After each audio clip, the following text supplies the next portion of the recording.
So you've done the hard work. You've designed and coded this brilliant website, but now you're at that final step, asking yourself, okay, where do I actually put this thing? It's a super common roadblock, but trust me, the solution is way easier than you think.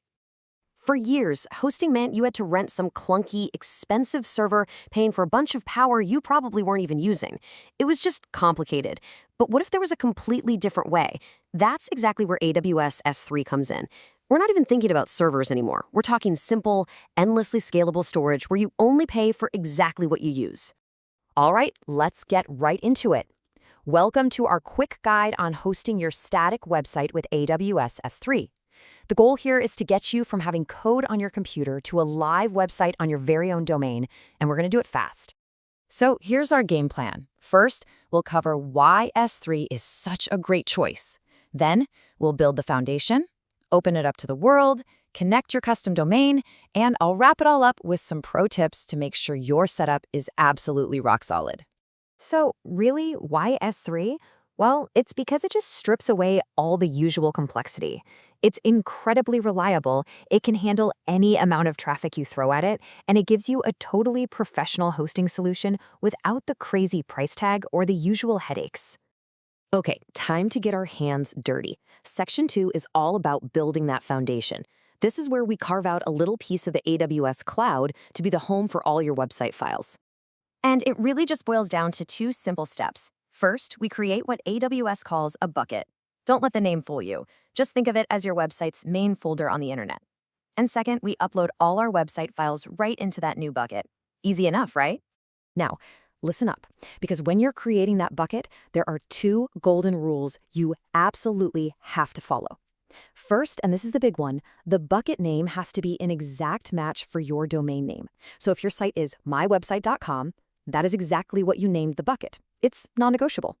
Second, you have to find and disable the block all public access setting. By default, AWS locks everything down tight for security, but we need to uncheck that box so people can actually visit our site. With our bucket ready to go, it's time to fill it up. You're going to need your index.html, which is basically the front door to your website. It's also a great idea to have an error.html page, just in case. After that, just drag and drop all your other assets, your CSS, your JavaScript, your images, the whole shebang. Okay, so our files are sitting in their bucket in the cloud. How do we turn that folder into a live website that anyone can visit? That's what Section 3 is all about.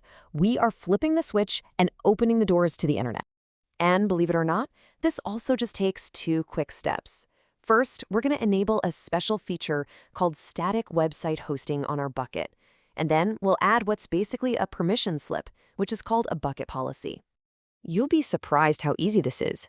You just go into your bucket's properties, scroll down till you find static website hosting, click enable, and then just tell it which file is your homepage, your index.html, and which one is your error page. That's it. A few clicks and you're done. Now, this block of code here is that permission slip I mentioned. I know it looks a little intimidating, but it's really simple.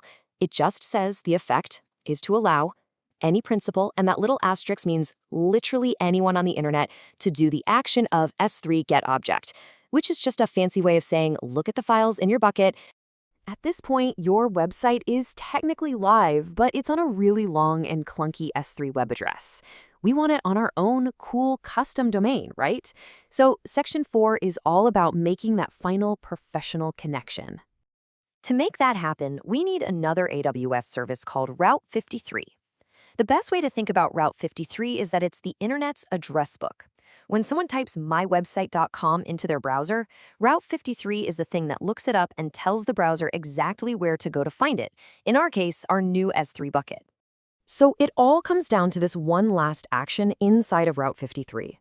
You're going to create something called an A record, and you'll set it up as an alias. Then you just point it directly at the S3 website address that AWS gave you a few steps ago. This is the magic link that connects your friendly domain name to all those files sitting in your bucket. We are so close to the finish line. In this last section, we'll cover a few pro tips to help you sidestep some common problems, and then we'll take a look at the big picture of what we've actually just built. All right, let me save you a future headache. The things that trip people up are almost always tiny mistakes. The bucket name being even one letter off from the domain name. forgetting to disable that public access block or add the right policy, or making a small typo in your Route 53 record. I promise, if something's not working, double-check these 3 things first. And here it is, the whole journey in one simple diagram. A user types in your domain. Route 53 acts like a GPS and gives their browser directions. Those directions lead right to S3, which serves up your website files. And you'll see we even have a little preview of a next step there, CloudFront, which is how you add that extra layer of security and speed. Your site is live, that's awesome. But in today's world, everyone expects to see that little lock icon in their browser's address bar. That means HTTPS. So are you ready to take your site from just being live to being fully professional and secure? Well, that right there is your next adventure. The real pro setup uses another service called CloudFront. You basically put it in front of your S3 bucket, and it automatically gives you a free SSL certificate. This gives you that secure HTTPS connection instantly. It's the final piece of the puzzle for a truly professional website, and the perfect next step on your AWS journey.